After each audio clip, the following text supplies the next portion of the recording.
What's up? What's up? It's your boy Domuto. We're back with another video. Today we're watching What If Goku Was Guardian of Earth, and by Pickled Dill podcast. You know what I'm saying? Hey man, the way this dude writes his stories, man, it's beautiful. Mwah. I think we in the Cell arc, so we're gonna get into it, man. Let me dick you down on some gangster shit. Yeah. We resume on May 12th, above an island 9 miles southwest of South City. The Z-Warriors have assembled to fight the incoming android menace, and so in an attempt to prevent the unnecessary loss of life, split up into teams of 2 to hunt the villains down. Cell and Trunks are the first team to depart, with Raditz and Nappa going soon after. After them are Gohan and Chi-Chi, and then finally Tien and Krillin. Each group knows what to look for: a pair of teenagers, specifically a black-haired boy and a blonde-haired girl, and to raise their power level as a beacon if they find them. Though everyone is on high alert, no one has any luck until almost half an hour later, when an explosion rocks the island. Converging on the site of the calamity, our heroes find not a pair of teens, but an old geezer and a man-sized porcelain doll, both of whom are dressed in some of the strangest attire they have ever seen. Krillin asks if these are the androids, and the pair say that they are, with the doll man calling himself Android 19, while the old man calls himself Android 20. Trunks says they can't be the androids. He'll never forget the faces of the monsters who killed his dad, and these are definitely not them.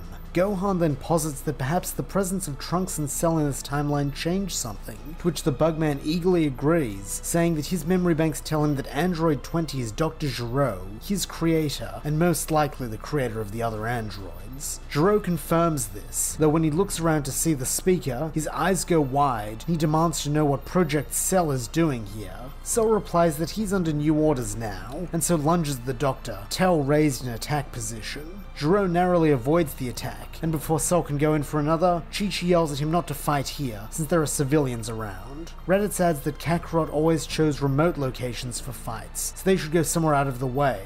Gero sneers that he's still using that ridiculous codename for Son Goku, is he? Well, no matter the reason, he is one of Earth's greatest minds, cracked that little code years ago, so Raditz can stop it, and Goku can stop hiding and come out to face him. Nappa and Raditz protest that it's not a codename, it's his true Saiyan name, while Trunks, striking upon an idea for a scheme, tells Gero that unfortunately Goku died nearly 5 years ago fighting Frieza. Gero calls this impossible, saying that his surveillance drones scoured the battle site, recovering plenty of technological resources, and at no point during that time did they detect any sign of Goku's body. Gohan, picking up on what his cousin is doing, adds his voice to Trunks's, saying that this is because he was vaporized, meaning there was no body. He then adds that if Dr. Gero's whole vendetta is against Goku, he should probably just give up and go home since his dad's dead.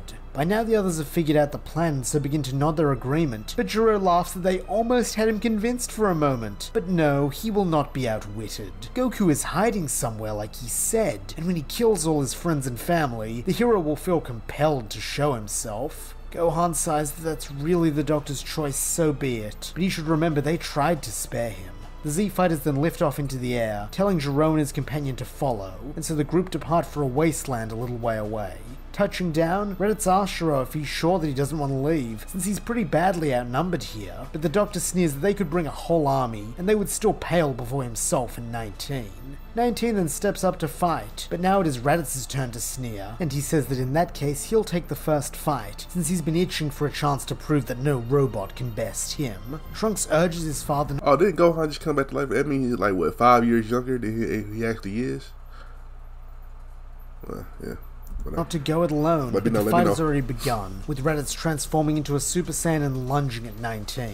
As the Saiyan warrior swings a fist at the bleached bot's head, 19 ducks underneath and drives his own fist into Raditz's gut. He then states in his high-pitched voice that that is the power anomaly the drones detected at the end of the Frieza fight, before firing a point-blank ki blast that sends Raditz soaring into the distance. As Trunks goes to get him, Nappa steps up, saying that what Android 19 just described is Super Saiyan, the legendary power of their people. However, unlike Raditz, he has a different form, one those whatchamacallit drones have never seen, since he's never shown it off before. He then throws himself at the android, and as he approaches, there is no difference in his appearance, causing Gero confidently to declare that Nappa is bluffing. However, at the last second before making impact, Nappa's muscle mass increases tenfold, and for an already bulky fellow, this transformation turns him into a flying ball of muscly death. Nappa's now bulging fist makes contact with 19's face, and such is the force of the punch that the spherical face becomes concave on one side, with one of 19's synthetic eyes shattering as the metallic socket is crushed in on itself. Nappa then flies past the bot, reverting to his normal size and panting a bit from the exertion of that move, as Krillin cheers that Nappa just used Master Roshi's muscle form.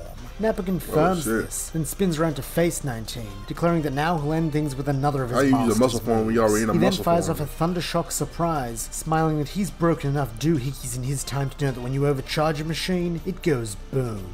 However, instead of panicking, 19 extends a hand, and from the little red gem at the center of his palm absorbs the attack, cackling to himself all the while. Nappa looks shocked, but Gohan states that this device on the android's hand must be some sort of key nullifier, and so they'll have to destroy it if they want to make use of their key-based attacks. From a way away, Trunks says he's on it, then moving at incredible speed appears directly beside 19, and swings his sword down to take the bot's hand off in one fluid motion. Trunks then prepares a point-blank key attack of his own to end things, but is stopped in his track when 19 gives the boy a real Thundershock surprise, by showing him what happens when his unshielded face comes in contact with a live wire. As Trunks writhes on the ground, Raditz re-enters the fray at the same time as Nappa, and the two Saiyans fire blasts at the round robot. But 19 leaps out of the way, and uses the smoke cloud caused by the two key blasts colliding to grab Raditz over the mouth with his remaining hand. He then grins that he is about to terminate Raditz, and starts charging up a key blast against the Saiyan's face, but before he can fire it, his mouth falls open in a comical O shape.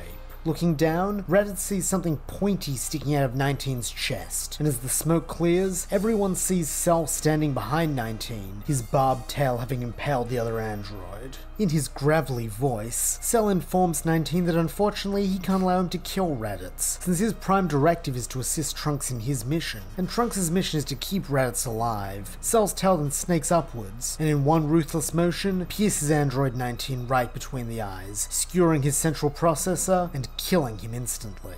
As 19 relinquishes his hold on Raditz and drops lifelessly to the ground, the long-haired Saiyan coughs his gratitude to the big bug, as his son does likewise, shaking off the last of the spasms caused by his electrocution. Cell smiles that he was only doing his job, and so the trio plus Nappa, Gohan, and the humans all converge on Dr. Gero. Trunks tightens his grip on the sword, saying this time he's not going to fool around by aiming for the arm, but Cell counsels his fellow future dweller to think carefully about this decision, since they still need Gero alive to show them where the androids from their timeline are. Trunks shouts that they can't risk letting Gero get anywhere near the androids, since he might team up with them, but Cell counters that they can kill the Doctor long before he manages that, while on the other hand, if they allow the real androids to stay hidden, they could strike at any time, which is a much greater risk, and would largely invalidate all the effort they've put into saving this timeline. Gero tries to use this moment of discord to escape, but as he flees, he feels a sudden pain across his elbows and torso, and looks down to see a saucer of ki bisect him horizontally. As Gero's limbless upper half clatters to the ground, Krillin, as the person who fired the attack, approaches him and smirks that Cell said they need him alive, not intact. Gero calls this an outrage, but Cell tells him to shut up as he places a large three-toed foot on his creator's face and begins to slowly press down. Sounding a little panicked, Gero calls out that Cell said he can't kill him, so even now he still has the upper hand. In unison, Trunks, Gohan, and Raditz quip that that's ironic coming from a man who just lost both hands, but ever-serious Cell grins that the Doctor is right, he can't kill him, but he has something in mind far worse than death. He then lifts Gero by the head and blasts off into the sky. The others don't know what their friend is planning, and so take off after him, and to their shock quickly realize that Cell is taking Gero to the lookout. With his head start, the bio-android and his prey are the first to land, with a startled Goku demanding to know what Cell's doing bringing Gero here. Menace in his voice, Cell replies, "Negotiating," then storms past the Guardian. When he reaches the door of the time chamber, Cell kicks it open and thrusts Gero forward, so he has no choice but to stare into the endless void of white stretching before him, and start to feel the pressure of the magnified gravity. In a low voice, Cell then asks Gero if he implanted all the androids with salvaged scouters from Frieza's first invasion, like he did in his timeline, and still trying to sound haughty, Gero replies that he did. Sol grins that this is wonderful news, since it means the doctor will have a way to contact him when he's ready to be more cooperative.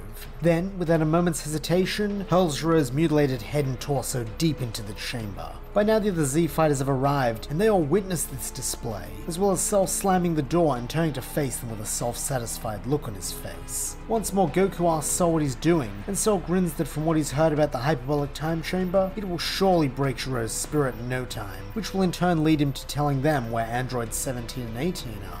Chi-Chi gasps that what Sol's proposing is torture, but Sol growls that Giroux is a genocidal madman trying to initiate the end of the world. He a fucking if anyone android. deserves a little torture, it's him.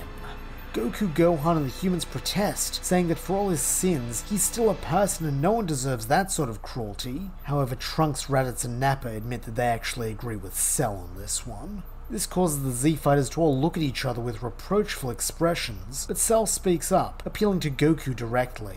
He says that Goku made the ultimate sacrifice for Earth, and it's clear that he would go to any lengths for his home and his friends, so he must understand how Cell feels when he says that he will do anything, no matter how much he may regret it, to prevent the hellish future he and Trunks live in from coming to pass here as well. Goku admits that he does, and so the big bug pats the Guardian on the shoulder in a gesture of solidarity, thanking him and asking him to trust him when he says that this is in the best interest of Earth and everyone who lives here.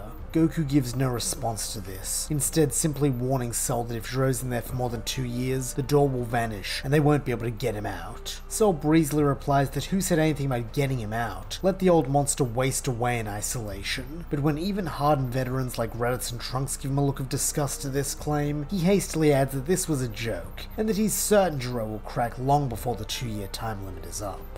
And so the waiting game begins. Cell guards the door, his eyes closed as if waiting for any ping on his inbuilt scouter, though even in this state he is alert enough to intercept Chi-Chi and Krillin when they attempt to sneak into the chamber to check on Giroux. Chi-Chi makes the point that he might die in there if left alone, and then they'll be left without their only lead. But Cell assures her that Giroux is alive and will be for a very long time. A look of shame then crosses the bug's face, and he confesses that for all his attempts to be nothing like his creator, at his core they are the same, and so that is how he knows that it is not food or drink that sustains Giroux, it is spite, and the miserable old cod will be stewing in it right now, all alone in the crushing void. Meanwhile, Goku is training with Nappa, having watched the fight with 19 and been quite impressed by the power of the bald man's muscle form. Super Saiyan is vastly superior in the long run, but in short bursts, Nappa manages to give the Guardian a run for his money. To the side, Raditz and Trunks are both talking with Gohan. They both praise his quick thinking and analytical mind for not only pulling a fast one on Giroux, but also figuring out all his tricks and tactics as well. Gohan smiles, though when he spots Cell from the corner of his eye, he grows uneasy, still being in two minds about what they're doing with Giroux, and worse, the impact Giroux's appearance has had on their usually docile bug buddy. Thankfully, Unky Raditz is there to calm the boy's furrowed brow, and so he and Trunks offer to train a bit with Gohan, since he's still yet to become a Super Saiyan, and thanks to Trunks they do know it's possible for a hybrid Saiyan to attain the form. Gohan agrees, and so the rest of the day is spent in training. With each passing moment, everyone's nerves strain more and more, as the battle of wills with the not-so-good doctor stretches into the night, and even into the next morning. The next day is spent similarly, though with Chi-Chi now trying to take her family's mind off the tense situation by proposing they all have a picnic in the Lookout's garden. Even Bulma and baby Trunks come up for this, and the other Z-Fighters join in when it becomes clear that the invite is extended to them as well. The only one not in attendance is Cell, who stays outside the time chamber door, now visibly agitated by Giroux's stubborn refusal to give up. Shortly before dawn on the second day, Goku approaches the bioandroid and tells him the hyperbolic time chamber is too valuable a resource to lose, so if Giroux hasn't cracked by 9 AM, which will be almost 2 full years for the Doctor, then he will enter the room himself and bring Giroux out. This frustrates Cell, but he complies, and so when the others come out to see if there is any news, they find the bug pacing back and forth, muttering darkly to himself. Gohan tries to comfort the bioandroid, who gives him one of his odd beak-mouthed smiles and pats the boy's head, saying that he has a good soul for caring so much about him, even though he's an android like the enemy. But Gohan smiles that even if he is an android, that doesn't make him like Giroux or the androids from his timeline. Talk your shit, even Gohan. being a Saiyan makes Gohan like the evil Saiyans Unky Raditz told him about. Cell was given Unky a Raditz chance is to be crazy. good, and just like his dad and the other Saiyans here, that's what matters. Cell calls Gohan a wise young man, and even when Gohan departs, he seems to mull these words over, 8:55 comes and goes with no word from Gero. Then 8:56, 57 and 58. Finally at 8:59, Goku tells Cell that he's sorry, but time's up, so they may have to accept that Gero isn't going to tell them where the androids are, and if their energy really can't be sensed, then this might be the end of this fight. Cell growls his annoyance, but then the slits of his pupils shrink to pinpricks, and he calls for silence. The Z-Fighters agree, and so for a moment there is stillness as Cell listens to something before grinning that Gero has agreed to lead them to his lab. The heroes are delighted by this, and so Cell collects Gero before everyone, sans Goku, departs the lookout. When they reach Gero's lab, Cell grows furious, and Trunks, assuming the bug feels the same anger as him at being so close to the androids that ruined their world, puts a comforting hand on his shoulder. However, Cell admits that that isn't it. It's that this is the lab where he was made, so not only does it bring back painful memories of the monster he was, you ain't know what a lab at, Shell? But also infuriates him that he wasted so much time when he should have guessed the Doctor would be too arrogant to plan for one of his creations turning against him. Gero doesn't protest this claim, and this twigs something in Gohan, that Gero has been oddly quiet and self-assured after leaving nearly 2 years of agonizing isolation. The boy points this out to his allies, and Raditz says he's right, demanding to know what Gero is planning. Gero just sneers that a simpleton like Raditz couldn't begin to comprehend his grand design, but he should know that from the beginning everything is played out exactly as he has planned. The Saiyan fumes at this insult, but Trunks mockingly asks if Gero planned for this, then swings his sword downwards, bisecting the madman and silencing him permanently.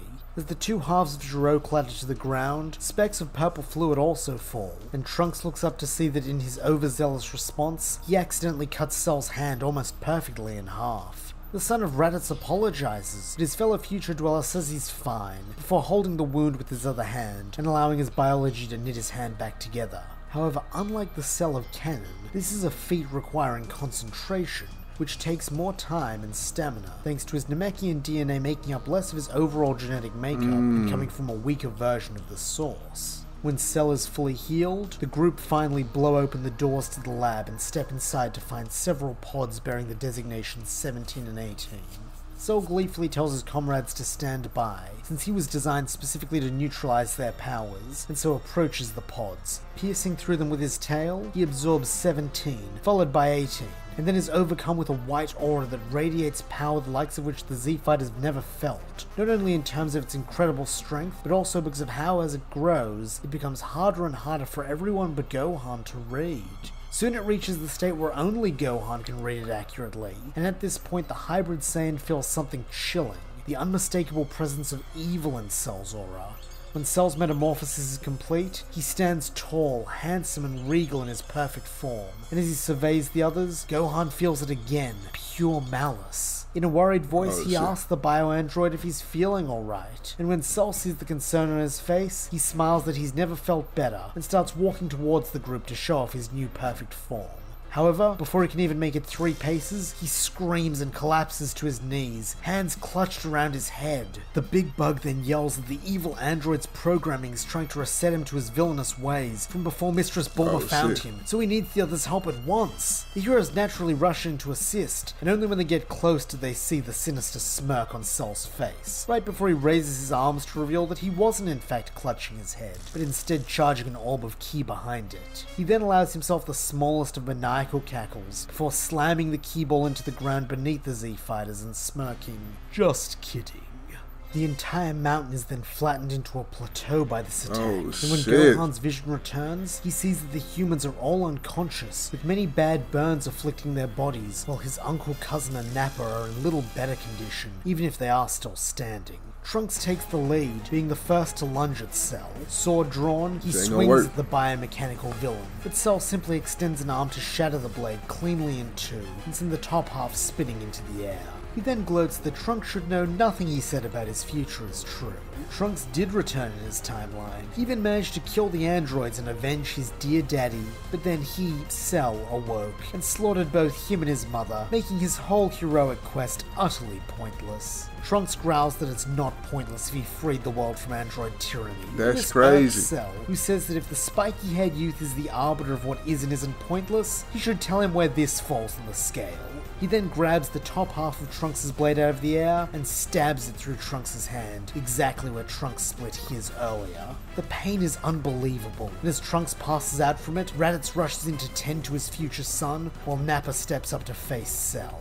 Like in the battle with 19, he attempts to use a quick switch into his muscle form to batter the bug, but Cell has seen this trick before, and so as Nappa goes sailing through Cell's afterimage, the bioandroid appears behind him and delivers a chop just below the neck which shatters Nappa's spine, completely paralyzing him.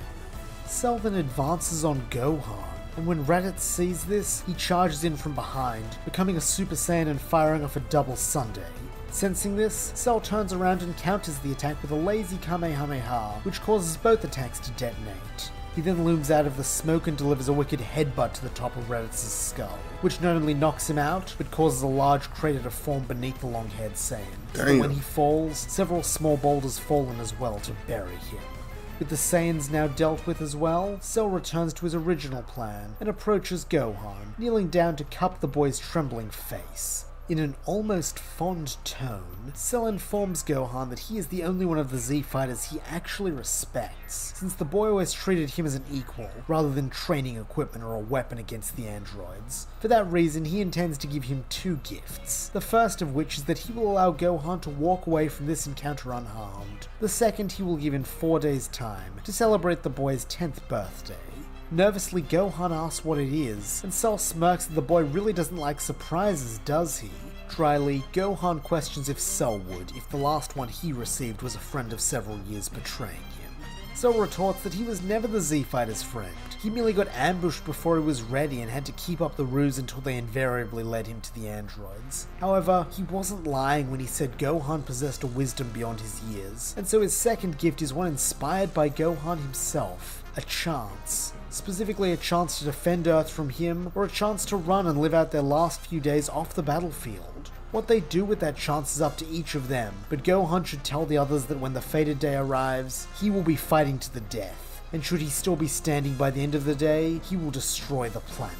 Oh shit. And then, without another word, Cell departs, leaving Gohan to tend to his friends and family, and share the grim news that in 4 days' time, either Cell will fall, or the Earth will. Alright, that nigga Cell ain't...